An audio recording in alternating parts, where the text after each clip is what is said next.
Hey class, how you doing? My name is Brent Sebold. I'm here with you for our online section of Entrepreneurship and Value Creation. That's FSE 301 and Management 360. Love to see all of you engineering students and business students coming together to learn about the basic components of innovation and managing the process of entrepreneurship and innovation in a way that's hopefully going to change your lives and the lives of many other people that you hope to affect throughout your career, either as an entrepreneur or as an intrapreneur or as somebody that just wants to make the world a better place. So welcome. Super excited about getting to know all of you. I figured before we got started here with class, you'll meet my co-facilitator for this particular section, Eli, but I wanted to take an opportunity to give you all a little bit of background about myself. And like I said, very much looking forward to meeting all of you on discussion boards and through our interactions throughout this really intense, albeit fun course. So just to give you a little background on me, I started my entrepreneurial journey in high school. Many of you might have your own businesses. Many of us started with lemonade stand.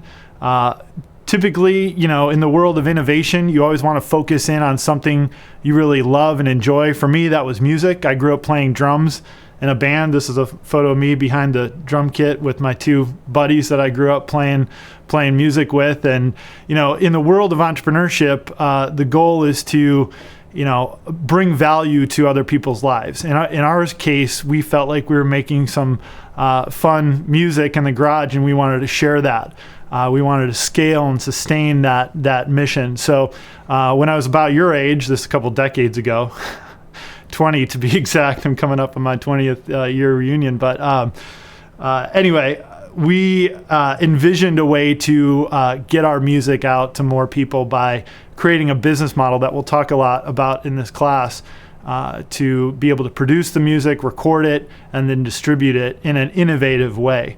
I won't go into a lot of detail about what was innovative about it, but like many of my ventures as a practicing entrepreneur, it didn't go the way that I envisioned it going in my head, right at the beginning. We'll talk more about how that typically goes.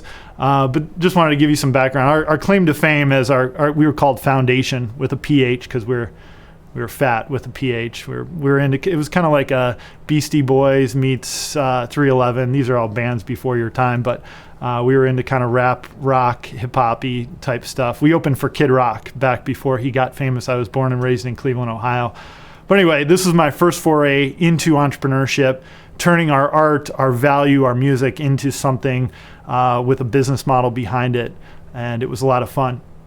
Moving into my professional career, this is one of the other ed tech startups that I've had about probably, when you total them all up, about 8 different ventures outside of my kind of day job with ASU and other kind of corporate positions that I've held since graduating from college in Southern Ohio at Ohio University. But since I've been here at ASU since about 2005, had a really what I thought was a cool concept to help children's book authors and illustrators come together to put together value and share that with people that might appreciate that value. In this case, the startup was called Made It. Spent several years beating my head against the wall, doing everything wrong as it pertains to launching a web-based startup, or some of you might be interested in developing apps or websites or platforms or whatever it might be. I've tried my hand in that, even though I'm not very technical. We're going to learn some technology in this class, just enough to be dangerous and bring your idea to life, potentially in the world of ones and zeros.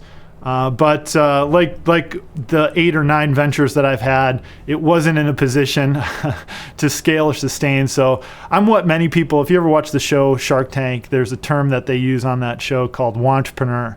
And that's somebody that, wants to be an entrepreneur, but for whatever reason, can't get it to sustain and scale. And so that's what I'm hoping to help you avoid all the mistakes that I've made with my startups so that you're more successful on a much more rapid pace. So anyway, Made It was a fun project that I had. This is Vince, one of my co-founders. We're talking to one of our potential customers here in the foreground of this photo. So learned a lot, had a lot of fun with that. I got some seed funding from ASU. doing my graduate work here at ASU. So I've earned my doctorate and my master's degree here at ASU. I have a business degree from Ohio University, actually in entrepreneurship. So I've been drinking this Kool-Aid for the better part of 2 decades. So I'm very eager to share everything that I've learned in this space with all of you so that you can, like I said, move forward much more quickly and efficiently than I have.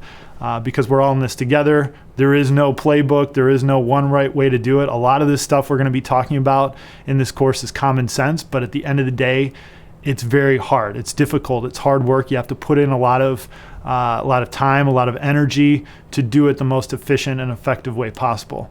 Most recently, my wife and I, this is my wife here on the far left or maybe right of your screen, we are interested in the realm of the maker space, people making things, in this case, the craft food and craft beverage industry.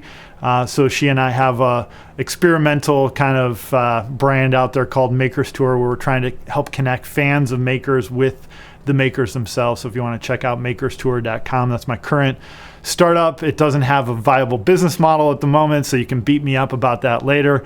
But anyway, I just wanted to make the point, I'm in the weeds here with you. I'm learning this methodology of how to do a startup or internal innovation the most efficient way possible. So I'm trying to keep my sword sharp, and I'm trying to help you sharpen your sword so that when you're here at ASU innovating and when you go out into the real world and you are expected to innovate to make the world a better place, just realize this method is constantly evolving. We're all in this together.